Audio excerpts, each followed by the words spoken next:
Allah Allah ya Allah, Allah Allah ya Allah, Allah Allah ya Allah, yaghfir lana ya Allah.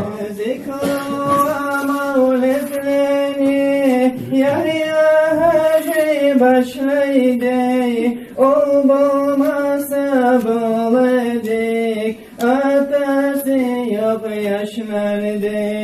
Aburlu bulmadığım, akıllı bulmasa başda, atası da göredi, onu da yaşta. Yurtta barida halk, oğar gözünü karatken, cemiyetke kullukka, Allah onu yaratken. Yurtun ortasında bereketli kalıcı, şunca sabırlığını gaydan samalıdı.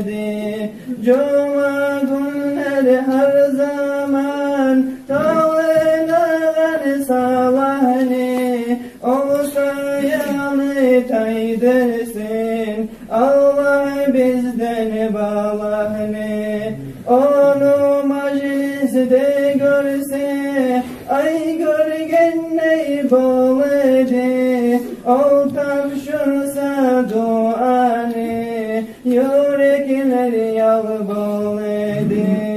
Yurtta bir oğlu olsa, tez tez şanla gelirdi, yetti atasına yeri, neçedir o biledi.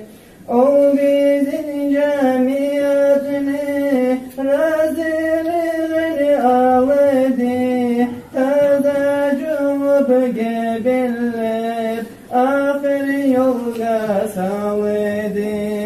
Her kimye zaman gelir ahiretke gitmeye, kim olsa da bacarmay şabullukunu etmeye. Hiç ayım kalmadı oynaşlar fikirlerin, seni ornunu tutsun okuyan olanları.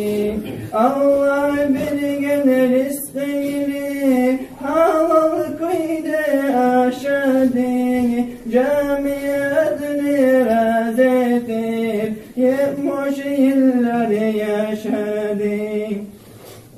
Cennette tavuşmağa nasip olsun bizge de, Allah sabırlık salsın dostlar şeysizge de.